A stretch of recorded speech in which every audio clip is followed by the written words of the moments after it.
ሰላም ሰላም፣ ውድና የተከበራችሁ የጅማ ሚዲያ ቤተሰቦች እንዴት ናችሁ? ሰላማችሁ በዘት ተረፍረፍ ይበልልኝ። እኔ ጋር ሁሉ ሰላም እግዚአብሔር ይመስገን። እንዴት ናችሁ?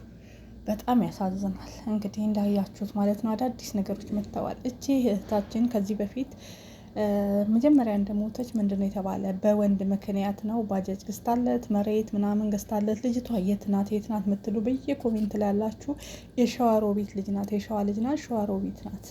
እህቷም ተናግራለች። ቦታው ማለት ነው የሸዋሮቢት ልጅ ናት። በጣም ያሳዝናል። እችን የመሰለች የምታምር አበባ ልጅ ማለት ነው እንግዲህ በወንድ ምክንያት ነው እንዲያድርጋ ተብሎ ተወራ። መጀመሪያ እህትየውም እንደዛ ብላ ነበረ። አሁን ላይ ግን እህትየው ምንድን ያለችው በፍጹም እህቴ ይሄን ነገር አታደርግም፣ አረቦቹ ናቸው ይሄን ነገር እየተናገሩትና ለእህቴ ፍትህ እያለች ትገኛለች። ስለዚህ ይሄ ነገር ፍትህ መገኘት አለበት። እች ልጅ የሞተችው ሐሙስ ዕለት ነው። ዛሬ ሐሙስ አይደል? ዛሬ ሳምንቷ ነው። ይገርማቸዋል። ሐሙስ ዕለት እስከ ሌሊቱ በኢትዮጵያ 7 ሰዓት ከእህቷ ጋር ስታወራ ነበር በቪዲዮ፣ እንዲሁም ከእናቷ ጋር በቪዲዮ ስታወራ ነበረ ኢትዮጵያ ደውላ።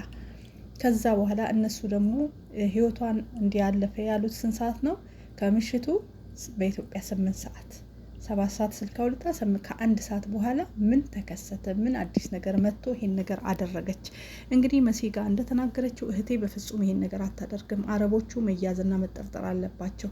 ትክክል ናት። እኔም ይሄን ነገር አሁን ላይ ትክክል ናት። መጠርጠር አለባቸው፣ መያዝ አለባቸው አረቦቹ። ለምን በሉ አሁንም ተይዘዋል ተባለ። ይሄ አሁን እች ልጅ ህይወቷን እንዳለፈ ተነገራት እንጂ እህትየው አስክሬኗን አላየችም።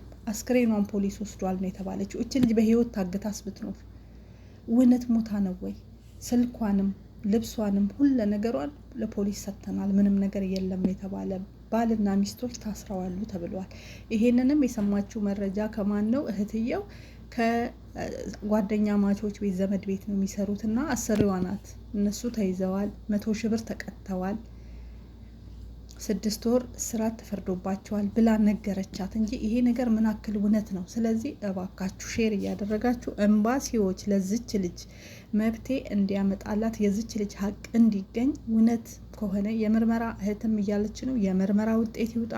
ልጅቷ በምን ሁኔታ ህይወቷ እንዳለፈ ሲጀምር እንዴት ነው በአንድ ጊዜ እኮ ወዲያውኑ ተይዞ ወዲያውኑ ፍርድ ቤት ሳይቀርብ ምርመራ ምን ሳይደረግ በምን ህይወቷ እንዳለፈ ፖሊስ መርምሮ የምርመራ ውጤት ሳያይ 100 ሺህ ብር ቅጣት 6 ወር እስራት በፍጹም አይልም። እንደዚህ ብሎ የሳውዲ ህግ የለም ማለት ነው። ይሄ ከእውነት የራቀ ነው። ስለዚህ የዚች ልጅ ሀቅ መውጣት ስላለበት ሀቋ እንዲወጣ ሁላችሁም ተባበሩ እባካችሁ። ኢትዮጵያን ሼር እና ላይክ እያደረጋችሁ የኢትዮጵያ ኤምባሲ ቆንጽላ ማለት ነው ሳውዲ አረቢያ ጅዳ ላይ ያለው ልጅቷ ህይወቷ ያለፈው ጅዳ ላይ ስለሆነ ጅዳ ላይ ሀምዳንያ የሚባልበት ቦታ ላይ ስለሆነ ይሄ ነገር የተከሰተው ከአሰሪዎቿ መጀመሪያ ክሮሎክስ ጠጣች አሉ። ከዛስ ከክሮሎክስ በኋላ ደግሞ በቶንሲላ አንገቷን እንትን ብላ አንጠለጠለች። ይሄ ከእውነት የራቀ ነገር ነው። እውነት ላይሆን ይችላል። ለማንኛውም የዚች ልጅ አስክሬን ይመርመር፣ የምርመራ ውጤት ይውጣ፣ የእውነት አሟሟቷን እንየው። እህትም እንደተናገረችው እኛም በሚዲያ ላይ ስናያት ስትስቅ ስትዘምር በቃ ሰውንም ስታጽናና ሁሌ ፈገግታዋ ደስታዋ አፏ ሁሉ የሚጣፍጥ ልጅ ናት። እና እኔ ይህን ነገር አምኜ አልቀበልም በራሴ ራሱ ማለት ነው እንደ አንድ ለምን አዎ ብዙዎች ራሳቸውን እንዲህ ነገር ያደርጋሉ። ግን እውነት ይውጣና እህትም እንዳለችው በወንድ ከሆነ ኦኬ አዎ ወንድ ጋር ተጣልተዋል፣ ጓደኛዋ ጋር ተጣልተው አላገባሽም ብሏት መልሰው ታርቀዋሉ፣ ነገሩን ፈተውታል ብላለች እህት።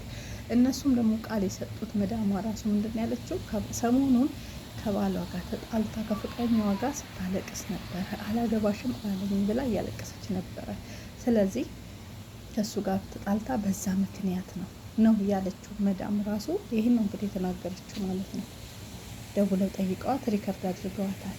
እህት ደግሞ አዎ ተጣልተው ነበር፣ ነገሩን ፈተዋታል። በፍጹም ይሄ ነገር አሳማኝ አይደለም፣ በዚህ ምክንያት በፍጹም እህቴ ራሷን እንደዚህ ነገር አታደርግ፣ ስለዚህ ይሄ ነገር ይጣራልኝ እያለች ስለሆነ ለማንኛውም ይጣራ፣ ሁሉም እጁን ማስገባት አለበት። ስለዚህ ዜጋ ናት፣ ኢትዮጵያዊ ናት። እነሱ ራሳቸውን ለማሸሽ ይሆናል። መዳም ምንድን ያለችው እንደዚህ ብላ ነው የተናገረችው። ስለዚህ ይሄን ራሳቸውን ለማዳን ቢሆንስ? እች ልጅ የሰማችው ከማን ነው? ከአሰሪዋ እህቷ ከሞተችበት ቤት ጓደኛዋ ናት ማለት ነው። ጓደኛ ዘመዳሞች ናቸው፣ ከጓደኛም አልፎ ማለት ነው። ዘመዳም ቤት ነው የሚሰሩ። እቺ ናት እቺን ያስገባቻት ስራ። አንድ ጀማ ውስጥ የሚሰሩ ናቸው። ከሰዎቹ ጋርስ ምን አይነት ቅርብርብረት አላቸው ማለት ይጣላሉ ወይ ሌላ ነገር አለ ወይ አይታወቅም። ድንገት በሃይማኖትም ሊሆን ይችላል። እሷ የዘመረች መስቀል አድርጋለች አንገቷ ላይ እንዳያችሁ እና ሰው ብዙ አይነት ነገር እየሰጠ ነው። እግዚአብሔር ይቅር በለን። ሞቱ ቦታ ያለችው ልጅቷ ናት። ግን ይሄ ነገር ሀቅ መውጣት አለበት። እውነት በሷ ልጅ ህይወቷ ካለፈ በኋላ የሆነ ወንድማችን አይታችሁት ከሆነ እኔም እህታችንም እንደዚህ እኔም ደግ አረገች እሰይ እኔም እከተልሻለሁ እንኳን ብዙ እህቶች ቪዲዮ ሁሉ እየሰሩ ከኮሜንቱ አልፎ ተርፎ ይባስ ብለው ተጨማለቁ ቪዲዮ እየሰሩ። ያ ወንድማችን ዛሬ 3 ክሮሎክስ ገዝቶ ቪዲዮ ሰርቷል። ይሄው 3ቱን ገዝቻለሁ የመጨረሻ ቪዲዮ ነው ቻው፣ አንድ እህታችን የመጨረሻ ቪዲዮ ነው ቻው ብላ እንደዚህ ቪዲዮ እያለቀሰች ሰርታለች። ይሄ ነገር ምንድን ነው? ምን እየተደረገ ነው ያለው? ምን አይነት መንፈስ ነው በስደት ላይ የገባ? በተለይ ሳውዲ ላይ ያለው ነው ይሄ ነገር እየገፋፋ ያለው። ሳውዲም ዱባይም የትም ያላችሁ ከዚህ ነገር ለመታደግ ሁላችሁም ጸልዩ። ሙስሊምም ኦርቶዶክስም ዱዓ ያድርጉ፣ ጸሎት አድርጉ በየሃይማኖታችሁ። ምክንያቱም መጥፎ መንፈስ መጥቶብናል በአሁኑ ሰዓት ላይ። ስለዚህ ማማት ግን በደንብ ዛሬም በሳውዲ አረቢያ ደግሞ ትላንትና 2 ልጆች እንደሞቱ ነው ያሉት። እቺ ልጅ ከሞተች ሳምንቷ ነው። በሳምንቷ 3 ልጆች ተከትለዋታል። 1 ከዱባይ 2 ከሳውዲ። እነሱም በወንድ ነው ስሙ። እውነት በወንድ ነው ይሄ ነገር? ምን አክል እውነት ነው የፈረደበት? በወንድ እያልን እንደዛ ብያል እህቶቻችን ማን ህይወታቸውን እንዳጠፋ ሳናቅ በመከል ሆነው ህይወት እያለፈ ነው። ሁለተኛ ደግሞ ትዝ ካላችሁ 1 7-8 ወር ይሆናታል ረዴት የምትባል ልጅ ዱባይ ላይ የምታምር ቆንጅዬ ልጅ ማታ ቤተሰቦቿን አውርታ ለእናቷ አንድ ብቻ እናትም አባትም የሌላት እሷ ልጅ ብቻዋን የሆነችው እህታችን እስከ መጨረሻው ሄዳለች። ምንድነው ያለችው? መዳም ክችን ውስጥ ሲጀምር የአረብ ሀገር ኩሽና መንጠልጠያ ምናምን ነገር የለውም፣ ውሸት በገመድ እንትን ብላ ተንጠልጥላ ተገኘች ነው ያለችው። ይሄ ከእውነት የራቀ ነው። ተሸፋፍኖ ቀረ ምንም ሳይደረግ። ከዛ ምን ተባለ? ሜሴጅ ወጥቷል ከወንድ ጋር ነው እንደዚህ ነው ተባለ።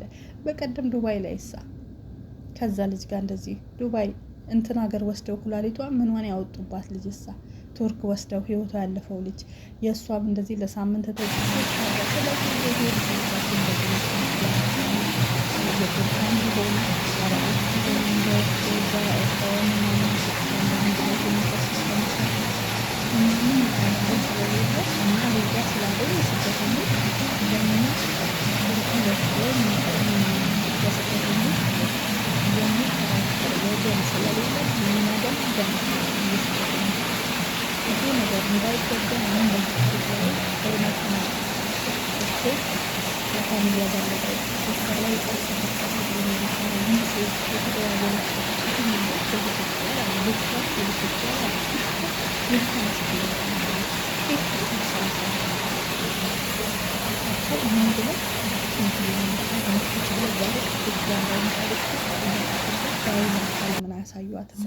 ሰላም ውድና የተከበራችሁ የጅማ ሚዲያ ቤተሰቦች እንዴት ናችሁ? ሰላማችሁ ብዝት ተረፍረፍ ይበልልኝ። እኔ ጋር ሁሉ ሰላም እግዚአብሔር ይመስገን። ዛሬም እንግዲህ በእህታችን በቀነኒ አዳዲስ መረጃዎች ወጥተዋል። አብረን እናያለን ማለት ነው። ሰላማችሁ ይብዛልኝ። እንዴት ናችሁ? እኔ ጋር ሁሉ ሰላም። ይሄን ቪዲዮ ጀምሩ ላይክ፣ ሰብስክራይብ አድርጉ እስከ መጨረሻ ማየት አትርሱ። ቤተሰብስ ምን አሉ? የሆኑ ማኛ አባትየው ጋር ደውሎ ነበረ። አባትየው ምን አሉ የሚለውን አብረን እንሰማለን። እንዲሁም ደግሞ ሲቀጥል የተለያዩ መረጃዎች አሉ፣ በጣም የሚያሳዝኑ መረጃዎች። ሁሉንም አብረን ማለት ነው። ፍትህ ማለት አንዘገይ። ሁላችንም ለእህታችን ፍትህ እንበል። ታች ኮሜንት ላይ ትበሉ። ሀቅ የሚያወጣው ቸሩ መድኃኒዓለም ሰው እኛ የማናየው እሱ የሚያየን እሱ እውነቱን ያውጣ። ልጁ ከደሙ ንጹህ ሆነ፣ እግዚአብሔር አምላክ ያውጣው። እጁ ካለበትም ፈጣሪ አይለቀውም። እና አሁን እንግዲህ አዳዲስ የተለያዩ መረጃዎች እየወጡ ነው። እኛ የሰማነው ወድቃ በተለይ ደግሞ ከዛም ቀጥሎ ደግሞ ወደቀች ቀርቶ ደግሞ ሰምታችኋል። እንግዲህ ወደቀች ቀርቶ እንትን ላርጎ ጠጣች ክሮሎክስ ጠጣች ተባለ። ሲቀጥል ደግሞ አሁን ደግሞ የአስክሬን ምርመራ እንግዲህ ደግሞ ውጤት ምንድን ነው ካላችሁ የአስክሬን ምርመራ ውጤት የሆነው ደግሞ ጭንቅላቷ ምናምን ደም ሆኗል እንጂ ምንም አልተሰበረችም ብለዋል ማለት ነው የእሷ ቤተሰቦች። አስክሬኑን ያዩ ዮኒ ማኛ እንግዲህ ነግረውታል ማለት ነው። አንድ ሰው ከአምስተኛ ፎቅ ከወደቀ አስቡት ክስክስ ብሎ ድቅቅ ነው የሚለው ማለት ነው። እና ብቻ ያልተፈታ እንቆቅልሽ ነው የዚች ልጅን ሀቅ ከሞቱ አሟሟቱ የሚባለው እዚህ ጋር ነው ማለት ነው። እጃቸው ከሌለበት ብለን ዝም ምን በሌላ ምን እንላለን እጃቸው ካለበት ደግሞ ሁሉም የፈለገውን እያወራ ነው። አዳዲስ ነገር እየተባለ ነው። በአንድ ጊዜ 100,000 ሪያል አይቀጡም።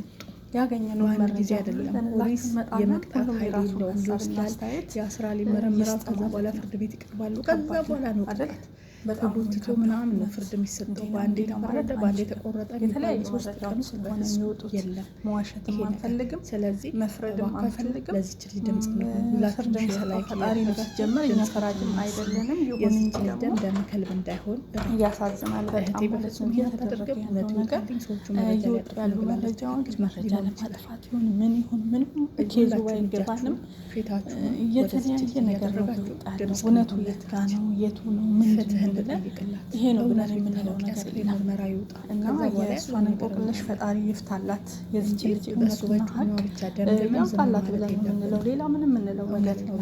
እንግዲህ በየጊዜው ትላንት ሌላ ነበር፣ ዛሬ ደግሞ ሌላ ነው፣ በቀደም ሌላ ነው። በየቀኑ አዳዲስ ነገር ነው የሚወጣ ለዚች ልጅ። እውነቱ የት ነው? አንዷለም ምን አለ የሚለው ያው የተሰማችሁት ጓደኛው የጠየቅኩኝ አብሬ ነበርኩ ያለው ልጅ የተናገረው ላርጎ ልጠጣ ነበረ፣ ትንሽ ተጋጭተን ነበረ፣ እሱን ቀምቻት ወደ ሽንት ቤት ለማስቀመጥ ስገባ እሷ በኪችን በኩል ዘላ ወደቀች፣ በዛ ህይወቷ አለፈ ነው የሚለው ብሎ አንዷለም አለ ነው የሚለው። መጀመሪያ ግን ወላ መጠጣችን የሚባል ተጣሉ የሚባል ነገር የለም። ተኝቼ ነበረ አልፋኝ ስትሄድ አይቻለሁ። 2-3 ቃል አልሆነባችሁም ውዶች? እንደኔ አልፋኝ ስትሄድ አይቻለሁ። ግን ራሷን ታጠፋለች ብዬ ፍትህ ለእህታችን ሁላችንም ድምፅ እንሆንና የዚች ልጅ ሀቅ አላሰብኩም አለ እሷና እስከ ሌሊቱ 9 ሰዓት ኧረ ብዙ አይነት ነገር ነው የወጣ። በንጽህናቸው እግዚአብሔር እስከ ሌሊቱ 9 ሰዓት እህቴና እሷ ክችን ነበሩ። እኔ ተኝቼ ነበረ። ድምፅ ሰምቼ ስወጣ እንደዚህ ወደቅ ተባለ እና 10 አይነት ነገር እየተቀባጠረ ነው። እውነት እየተኛው ነው። ለእናንተ ግራ አልተጋባች? መጀመሪያ ተኝቼ ነበረ። የዚች ልጅ ፍትህ እንዲገኝ ለሚመለከተው አካል ይድረስ። ድምጽ ይሁን። በምን ሞተች? እውነቱ ይረጋገጥ። እውነት በወንድ ነው የሰዎቹ እጅ አለበት የለበትም? ይሄ ይፋ መደረግ አለበት። በወንድ ነው ግን የሚባለው ከሆነ እህቶቼ ለወንድ ልጅ ገንዘብ አትስጡ፣ ለወንድ ልጅ ብር አትስጡ። ለወንድ ልጅ ብር ካልሰጠሽው ከአንቺ ሄድ ብትዩ አይሄድም። በንጹህ ፍቅር ከሆነ ፍቅራችሁ 5 ካልሰጠሽው በብር ይዘዋለሁ ብለሽ በብር ወንድን ልጅ አሸንፋለሁ ካልሽ ትዋረጃለሽ። ኮንፊደንስ የሌለሽ ሴት ነሽ። አዳምጪ ሁልሽም ማለት ነው። ሴት ከኔ ጭምር ሴት የሆናችሁ ፍቅር ሸቀጥ አይደለም። በብር አይገዛም፣ በገንዘብ አይገዛም። በቃ ወልደሽ እንኳን ጥሎሽ ከሄደ ጥንቅር ይበል ልጅሽን ጠንካራውንሽ አሳድገሽ ማሳየት ነው ለሱ ማለት ነው እንጂ ጥሎኝ ሄደ እያልሽ የምትነፋረቂ በወንድ ሚዲያ ላይ ወታችሁ የምታለቅሱ ለወንድ ብር የምትሰጡ ሴቶች ራሳችሁን አታርክሱ እባካችሁ። ሴቶች ይህን ነገር የሚወስኑት ገንዘብ ሲባሉ ነው። ወይ ከገንዘብ ያለው ወይ ከፍቅር ያለውኩኝ ብለው ተስፋ ሲቆርጡ ነው። ስለዚህ ወንድ ሸቀጥ አይደለም፣ በገንዘብ አይገዛም። በብር እንዳገዙ እንዳትታለሉ። መጥቶ ወንድ ልጅ ወርቅ፣ ሴት ልጅ ወርቅ ናት፣ እንቁ ናት፣ አልማዝ ናት። ማንም ፈልጎ መጥቶ እግራችን ላይ ወድቆ ነው የሚያገባል። ከበደ ቢሄድ ዘለቀ ይመጣል፣ መሐመድ ቢሄድ ጀማል ይመጣልሻል። ላንቺ ያለውን ፈጣሪ አያሳጣሽም። የትኛውም ድስት ክዳን አለው፣ በልኩ ነው የተሰራ። ስለዚህ ፈጣሪ አንቺን ሲፈጥርሽ አዳም ያንቺን አዳም ደግሞ ከጎን ፈጥሮልሻል። ስለማታውቂው ነው። ምንም እንዳትጨነቁ። እድሜ ሄደ የሚያገባኝ የለ በእኔ የለ እንደዚህ ሆንኩኝ በብር ይሄን ሊያዘው እንደዚህ ይሄ የህይወትሽ መጨረሻ ነው የሚሆነው። በእንደዚህ ወንድን በገንዘብ ይዛለሁ በእንደዚህ ይዛለሁ ብለሽ የምትሯሯጭ እህት ካለሽ ህይወትሽ መጥፊያ ነው የሚሆነው። ይሄ ባል አይሆንሽም። ህይወትሽን የሚያጨልም ነው በገንዘብ ያመጣሽው ባል። ስለዚህ ለራስሽ አስቢ። ገንዘብን ትተሽ በገንዘብ ሳይሆን ፍቅርን ብሎ አንቺን ብሎ ለመጣው ባል ሲንከባከብሽ ተንከባከቢው። በሚዲያ ተዋውቀሽ ብር አትላኪ። የብዙ እህቶቻችን መጨረሻው ይሄ ነው። ገንዘብ ልከው ገንዘብ ሲበሉ ወይኔ በማለት ራሳቸውን ይስታሉ። ከዛ ህይወታቸውን የመጨረሻ ይሻለኛል ይላሉ። ይሄ መጨረሻችን አይደለም። ስለዚህ ተረጋጉ። ፈጣሪ ልቦና ይስጣችሁ፣ ይስጠን።